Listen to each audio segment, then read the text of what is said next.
झारखंड की राजधानी रांची में इन दिनों एक नया विवाद शुरू हो गया है। अगर हम बात करें रिम्स पार्ट 2 की, तो रिम्स पार्ट 2 को लेकर जो रैयत है वो लगातार इसका विरोध कर रहे हैं। हालांकि रिम्स पार्ट 2 बन जाने से राज्य के मरीजों को ही नहीं, आसपास के राज्यों के मरीजों को भी बेहतर स्वास्थ्य सुविधा उपलब्ध हो पाएगी। लेकिन जिस तरह से रैयती ज़मीन पर सरकार ने रिम्स पार्ट 2 बनाने का फैसला लिया है, उसका लगातार विरोध देखने को मिल रहा है। और जिस तरह से इसकी घोषणा हुई थी, उसी समय से इसका विरोध रैयत कर रहे थे। और अब एक तरह से यह पैमाना जो विरोध का पैमाना बहुत ऊंचा चला गया है। राज्य के पूर्व मुख्यमंत्री 24 अगस्त को उस जमीन पे हल जोतने की बात कर रहे हैं।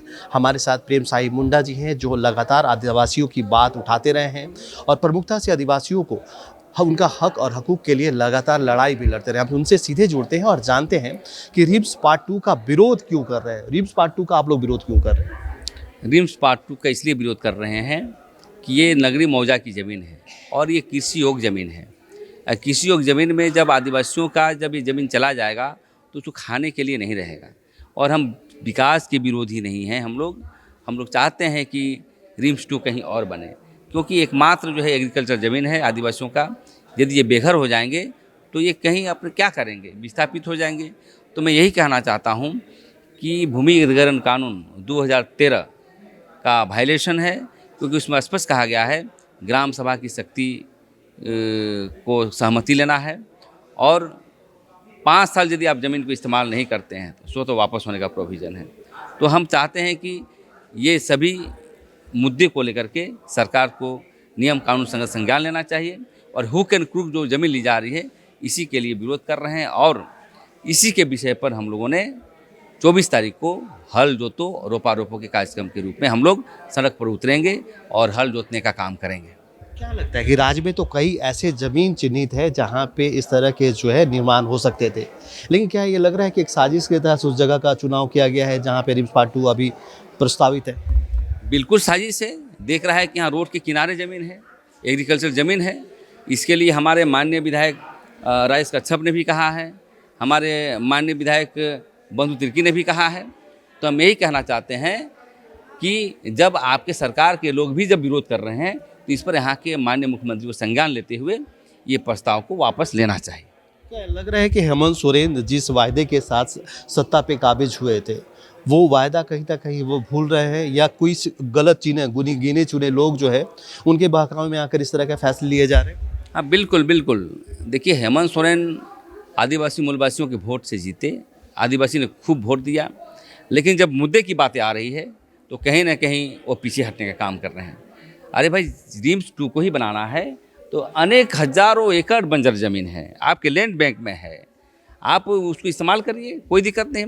लेकिन जहाँ कृषि योग्य ज़मीन है, इसको भूमि अधिग्रहण कानून 2013 का वायलेशन करके आपने यहाँ बना रहा है, तो ये आदिवासी समाज इस पर कतई बर्दाश्त नहीं करेगा।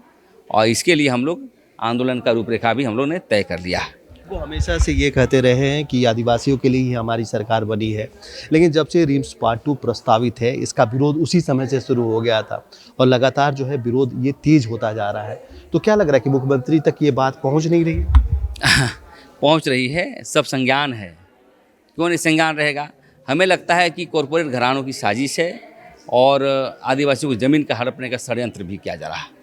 तो कॉर्पोरेट घराने में यहीं पे देखा जाए, आपने अभी बंधु तिर्की का नाम लिया, इरफान अंसारी का नाम लिया, लेकिन प्रस्तावित जिस तरह से रिम्स पार्ट 2 प्रस्तावित है, उसके अगर स्वास्थ्य मंत्री की बात की जाए इरफान अंसारी की, तो वो भी कांग्रेस से आते हैं। एक तरफ इरफान अंसारी कहते हैं कि इसमें कोई गलती नहीं है, यहीं पे बनना चाहिए, लेकिन दूसरी तरफ बंधु तिर्की भी इसका विरोध जता रहे, राजेश कच्छप भी विरोध जता रहे। तो इसका क्या मायना है कि कहीं ना कहीं जो आप कॉर्पोरेट घराने की बात करें, तो कॉर्पोरेट घराने से कुछ ना कुछ चढ़ावा उनको चढ़ गया है क्या डॉक्टर इरफान अंसारी को? अब चढ़ावा चढ़ा है कि नहीं है, लेकिन इसकी बू तो आती है। जब राजनीतिक सत्ता में रहेंगे तो ये सब मामले रहते ही हैं, कहीं कमीशन लेना, कहीं वो। लेकिन मैं ये कहना चाहता हूँ कि वो एक अलग बात है, लेकिन ये आदिवासियों की, मूलवासियों की ज़मीन है यहाँ, और इस पर संवेदना के रूप में आप एग्रीकल्चर ज़मीन लेने का प्रोविज़न नहीं है। आप भूमि अधिग्रहण कानून 2013 का इस्तेमाल करते हुए आप नहीं ले सकते हैं। इसलिए इस पर पुनर्विचार करना चाहिए। आदिवासी को विस्थापित ना करें, कहाँ जाएंगे यहाँ के लोग। इसलिए आप रिम्स कहीं और बनाइए तो आदिवासियों के लिए अच्छा रहेगा, यहाँ के झारखंड वासियों के लिए अच्छा रहेगा। रिम्स पार्ट 2 को प्रस्तावित जमीन जिस तरह से जब से घोषणा हुआ है उस समय से जो है वहाँ के रैयत लगातार विरोध जता रहे हैं, और हमारे साथ ऐसे कुछ रैयत भी हैं जिनसे हम जानेंगे कि आखिर उसका विरोध क्यों जता रहे हैं। आप लोग वहाँ के रैयत हैं, विरोध जताने का कारण क्या है? विरोध करने का कारण क्या है, हम लोग का खेत हड़पा जा रहा है, खेती की ज़मीन है, तो जाहिर सी बात है हम उसका विरोध करेंगे। ज़बरदस्ती सरकार उसको लूटने का प्रयास कर रहा है, आदिवासियों को, किसानों को उजाड़ने का काम कर रहा है, तो ज़रूर विरोध करेंगे। तो विरोध, इसमें विरोध जैसा कि बात नहीं, बहुत ज़बरदस्त विरोध होना चाहिए, और ये बहुत गलत है। सरकार जो कार्य कर रही है बहुत ही गलत है, बहुत गलत। एक तरह से कहा जाए तो जो ज़मीन है वो आप लोगों के रोज़गार का मुख्य साधन था, उसी से आप लोग खेती बाड़ी करते थे, और जो जीविका का साधन है वो पूर्ण रूप से उसी पे निर्भर है।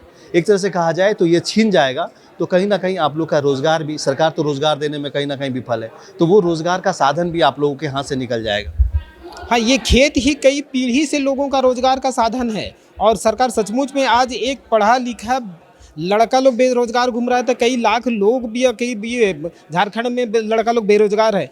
और अगर ये को यहाँ का किसान भी बेरोजगार हो जाए, कम से कम इतना तो है कि वो खेत है तो कई पीढ़ी का लोग रोजगार उसमें से उत्पन्न कर सकते हैं और उसमें से अपना जीविका का उपार्जन कर सकते हैं। लेकिन ये भी चला जाएगा तो पूरे गांव के लोग बेरोजगार, लड़का लोग जो पढ़ा लिखा लड़का लोग बेरोजगार तो है ही, लेकिन उनका घर परिवार बिखर जाएगा बिल्कुल। तो इसलिए सरकार ऐसा ना करे, जो कर रहा है जबरदस्ती ये हड़पने वाला का है, ऐसा बिल्कुल सरकार को नहीं करना चाहिए। अच्छा, ये जब घोषणा हुआ था रिम्स पार्ट 2 को लेकर कि रिम्स पार्ट 2 जो है वो कांके का जो है नगरी भोजन उस क्षेत्र में बनना है, उस समय कैसा लगा था आप लोगों को? उस समय लगा था कि कुछ हम लोग का जो पीढ़ी दर पीढ़ी जो संपत्ति है उसको कहीं ना कहीं अब हम लोगों के हाथ से निकल जाएगी? नहीं, जैसे ही रिम्स 2 का यहाँ बात होने लगा उसी समय से हम लोग विरोध करने लगे कि भाई किसी को उजाड़ करके आप रिम्स 2 अगर कह रहे हैं, सरकार कहती है कि नहीं सो रिम्स 2 बन जाएगा तो लोगों का यहाँ पे डेवलपमेंट हो जाएगा। नहीं, ये कहना बिल्कुल गलत बात है कि जहाँ एक तरफ आप किसी को उजाड़ रहे हैं, वहाँ से हटा रहे हैं, उसको बिल्कुल उजाड़ने का कार्य कर रहे हैं, फिर आप बोलते हैं कि वहाँ पे डेवलपमेंट हो जाएगा। ये बिल्कुल किसी को भी समझ में नहीं आएगा, एक समझदार व्यक्ति को, कि किसी को उजाड़ करके आप कहेंगे डेवलपमेंट हो रहा है। ये दोनों बात एक साथ कभी नहीं हो सकता है। राज्य में तो अबुआ सरकार है जो जल जंगल जमीन की बात करती है और यही कहती है कि आदिवासियों का जमीन अगर छीनेगा तो हम उसके लिए लड़ाई लड़ेंगे, लेकिन क्या ये सब कुछ दिख रहा है क्या? नहीं, कहने भर के लिए है कि अबुआ सरकार है, लेकिन हम लोग अभी बहुत लोगों से बातचीत होता है। जब से झारखंड बना है, झारखंड बनने का उद्देश्य ही था कि यहाँ के मूल लोगों का, आदिवासियों का, गरीब या लोगों का यहाँ पे ये हक अधिकार मिलेगा, उनको रोजगार मिलेगा, उनका जीवन स्तर ऊंचा होगा या उनका डेवलपमेंट होगा। लेकिन झारखंड बनने के बाद यहाँ के मूल आदमियों का, वासियों का या कोई भी डेवलपमेंट नहीं हुआ है। हमको लगता है कि जब बिहार था उस समय ही स्थिति अच्छा था, झारखंड हो करके और बद से बदतर लोगों का स्थिति हुआ है। और अबुआ सरकार हम लोग कहते हैं, अबुआ सरकार जैसा कोई भी कार्य ये इस सरकार में या जो भी सरकार बना हो, बीजेपी हो, कांग्रेस हो, जेएमएम हो, सारे लोगों ने किसानों के साथ में, गरीबों के साथ में कोई भी प्रगतिशील कार्य कभी नहीं हुआ है, आज भी नहीं हो रहा है। केवल जमीन और सारे चीज़ों का लूट का ही काम हो रहा है यहाँ। क्या लगता है कि अगर ये ज़मीन जो है आप लोगों के हाथ से चली जाएगी तो उस समय क्या स्थिति होगी? बहुत ही कठिन स्थिति है। अगर यहाँ पे इतना ज़मीन चला गया, इसी से बहुत सारा परिवार का, पूरे गांव के लोगों का, अगर 250-300 परिवार इससे भी ज़मीन से जुड़ा हुआ है, अगर ज़मीन चला जाता है तो कई यहाँ के लोगों का, मतलब उनके घर में कभी कभी ये भी स्थिति आ सकता है कि आपके घर में, उनके घर में चावल नहीं बनेगा, उनके घर में चूल्हा नहीं जलेगा, ये स्थिति आ सकता है। इसको बचाने के लिए आप लोग आंदोलन करेंगे? हाँ, ये आंदोलन चल रहा है, और भी ये आंदोलन चल रहा है, और इसको बचाने के लिए हम लोग अपनी जान भी दे करके हम लोग ये बचाएंगे। और ये आज का ये ज़मीन नहीं है, हम लोगों के पूर्वजों ने इस ज़मीन को, ये मेरा भी ज़मीन है, मेरे पूर्वजों का ज़मीन है, और हम मेरे बाद मेरे आने वाले वंशों का ये ज़मीन होगा। इसलिए हम ये को अपने अस्तित्व को बचाने के लिए, अपने आप को बचाने के लिए, मेरे आने वाले पीढ़ी को बचाने के लिए, अब गांव या फिर अपने सब कुछ बचाने के लिए इस ज़मीन को लड़ना होगा, और सबको बचाने के लिए लड़ना ही होगा। पश्चिम बंगाल में एक आंदोलन शुरू हुआ था, आपने उसका नाम सुना होगा, सिंगूर का आंदोलन। उस समय ममता बनर्जी जो है मुख्यमंत्री भी नहीं थी, लेकिन वहाँ पे टाटा जैसे बड़ी कंपनियों को उन्होंने भगा दिया था। क्या वैसा कुछ देखने को मिलेगा यहाँ? अगर उस तरह से आंदोलन होता है तो उस तरह का भी अगर सारे सामाजिक संगठन हो और दलगत राजनीति से जो भी नेता लोग हैं दलगत राजनीति से ऊपर उठ करके इस आंदोलन में आए, ये अपना राजनीति को लेकर के नहीं आए, लेकिन एक दलगत राजनीति से उठ करके जेएमएम हो, बीजेपी हो, कांग्रेस हो, दलगत राजनीति से उठ करके समाज का हित के लिए सामने आए। हम लोग आग्रह भी करते हैं कि आप अपने दल को नहीं बल्कि आप समाज को बचाने के लिए, अपने अस्तित्व को बचाने के लिए और इस झारखंड का अस्तित्व को बचाने के लिए आपको दलगत राजनीति से उठ करके आपको समाज के लिए खड़ा होना चाहिए और अपने लोगों को बचाने के लिए आपको एकदम दलगत राजनीति से उठ करके आगे आना चाहिए। हम तो आग्रह करेंगे कि सभी राजनीतिक दल हो, लेकिन आप जो दल या राजनीतिक दल में जो आप फंसे हुए रहते हैं उससे बाहर आकर के आपको समाज के लिए खड़ा होना चाहिए। एक दूसरे भी रैयत हैं, उनसे भी जानेंगे। बाबा, आपका भी ज़मीन जा रहा है, कैसा लग रहा है? क्या उसको बचाने के लिए आपने अभी तक मुख्यमंत्री से या किसी बड़े नेता से प्रयास किया कि हाँ उनसे जाकर बात की कि हम लोगों का ज़मीन जा रहा है, इसे बचाया जाए? बहुत सारे नेता से लोगों ने मुलाकात किए और वो लोग आश्वासन भी दिए कि आप लोगों का इस दुख की घड़ी में शिरकत हो रहा है, ऐसा करके आश्वासन दिए। आगे जिस तरह से अब सरकार एकदम हट रवैया अपना लिया है कि इस ज़मीन पे रिम्स पार्ट 2 बनेगा ही, आप लोग क्या करेंगे? इसका पुरजोर विरोध करना है। जहाँ तक हो जान माल की नुकसान को नहीं देखना है, बहुत जोर शोर से लड़ना है। 10 अगस्त को यहाँ नगड़ी में हल जोतने का कार्यक्रम है। एक अभियान, एक आंदोलन जो है किसानों के द्वारा और उनके समर्थकों के द्वारा, और वो भी पूरे 5 प्रमंडल से जो लोग यहाँ पर उतरेंगे उस दिन, वो ये एक देखिए एक बहुत ही भावनात्मक संवेदनशील एक विषय है ये, खेतों को बचाना। तो नगड़ी के जो खेत हैं वो 50 के दशक में एक बार अधिग्रहण होने की बात थी, तत्कालीन मुख्यमंत्री के हस्तक्षेप से उसको रोका गया। मगर दुर्भाग्य की बात है कि 2008 में 8-9 में रिंग रोड के निर्माण के लिए यहाँ की ज़मीन का अधिग्रहण किया गया। उसके बाद आपका 2012-13 में भी 11-12 में जो है नेशनल लॉ यूनिवर्सिटी और IIM रांची के लिए भी जो किया गया था, उस समय यहाँ पर बल प्रयोग किया गया, लोगों के ऊपर केसेस किए गए, जेल में डाला गया, आज भी लोग केस में फंसे हुए हैं। तो अब ये बात भी बहुत उल्लेखनीय है कि 2012 में ही जब ये आंदोलन चल रहा था तो उस समय झारखंड सरकार के जो स्टीयरिंग कमेटी के तत्कालीन चेयरमैन जो दिशम गुरु जी, आदरणीय शिबू सोरेन जी, वो यहाँ पर आए थे और उन्होंने एक आह्वान किया था कि तुम्हारी अपने खेत हैं, जोतो रे, मतलब तुमको कौन रोक सकता है अपने खेतों में उतरने से, ये आह्वान किया था। और तब से लोग शांतिपूर्वक अपने खेतों में जोत कोड़ करते आए, दखल में रहे। मगर बड़ी दुर्भाग्य की बात है कि इसी वर्ष फिर 4 ये आपके अप्रैल के महीने में जो इस तरह का यहाँ पर जबरन जो है यहाँ पर कब्जा करने की बात आई प्रस्तावित रिम्स 2 के लिए। पहले रिम्स 2 सुकरूटू में जो आपका रिन पास है वहाँ पर शिलान्यास भी हो गया था स्वास्थ्य मंत्री के द्वारा। मगर देखिए यहाँ पर बहुत ही समझने वाली बात है कि एक संस्थान ने अपनी अर्जित भूमि, अपनी संपत्ति को दूसरे संस्थान के लिए देने के लिए इनकार किया, तो सीधा वहाँ से विभाग जो है सरकार यहाँ पर आती है नगरी में और इसका अतिक्रमण, हम लोग बोलेंगे, अधिग्रहण तो बिल्कुल भी नहीं हुआ, क्योंकि 1894 के हिसाब से तो आपका अधिग्रहण नहीं हुआ था नगरी में किसी भी तरह का। आपका 2013 में जो अभी देश भर में लागू जो भूमि अधिग्रहण अधिनियम है उसके नियम के अनुरूप भी यहाँ पर कुछ नहीं हुआ है। नंबर 1, ग्राम सभा नहीं हुई। ग्राम सभा के नियम क्या है कि आप जो है योजना की जानकारी ग्रामीणों को दें और उसके बाद सहमति लेना भी जरूरी है। सोशल इम्पैक्ट असेसमेंट, सामाजिक अंकेक्षण भी जो करना जरूरी है कि ये ज़मीन इनके पास होती है तो ग्रामीणों के पास, रैयत के पास तो उसको क्या लाभ है, नहीं होने पे भी उसको क्या हानि क्षति होगी।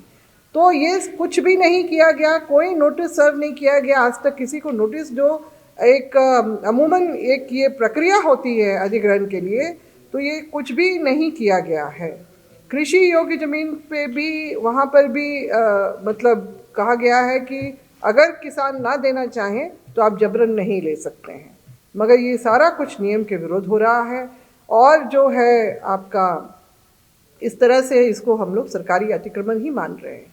लगातार लोग लगे हैं अपने अपने स्तर से विरोध प्रदर्शन, राजभवन के सामने मुख्यमंत्री से मिलने के प्रयास तो विफल इसलिए हुए क्योंकि वो लगातार जो है वो बाहर ही रहे, केदारनाथ, बद्रीनाथ, फिर गुरुजी को लेके वो दिल्ली प्रवास में रहे। इस तरह से उनसे कोई संवाद नहीं हुआ है, मगर निश्चित रूप से उनको इस बात की पूरी जानकारी है और हम लोग ये लगातार उम्मीद ही करते आए। अभी गुरुजी जिन्होंने आह्वान किया था कि अपने खेतों को जोतो, उनका अभी जो स्वर्गवास हो गया। और मुख्यमंत्री जी जब अभी गांव में, अपने पैतृक गांव में रह रहे थे, तो उनका एक बहुत ही भावुक, ये आपका फेसबुक में भी पोस्ट चला और समाचार पत्रों में भी छपा कि वो खेतों में उतर के बहुत भावुक दिखे। तो हम लोग उम्मीद करते हैं कि अभी भी समय है और वो एक बढ़िया निर्णय लेके हमारे जो किसानों के हक में कोई फैसला ले, इस चीज़ को, इस काम को आगे बढ़ने से वो चाहे तो रोक सकते हैं। ग्रेड नंबर 1 के जो उपजाऊ खेत हैं यहाँ, उसका अधिग्रहण या अतिक्रमण करना कहीं से भी उसका औचित्य नहीं बनता है। बंजर ज़मीन, गैर मजरूआ ज़मीन अनेकों हैं यहाँ पर, जगह जगह है। वहाँ पर रिम्स 2 का हम विरोध नहीं कर रहे हैं। अगर महसूस हो रहा है सरकार को कि बनना चाहिए रिम्स 2, तो ज़रूर बनाएं, मगर बंजर ज़मीन पे बनाएं। बंजर ज़मीन को उपजाऊ बनाने के लिए बहुत मेहनत करनी पड़ती है, जो मगर हमारे पास कई उदाहरण हैं, जैसे गुजरात में, राजस्थान में और ईरान में भी, जो लोगों ने मरुस्थल में भी जो उसको उपजाऊ बनाया है। तो अब उपजाऊ को बंजर बनाना कहीं से भी सही नहीं है, ये अपराध, घोर अपराध होगा किसानों के प्रति। तो हम लोग इसका विरोध कर रहे हैं।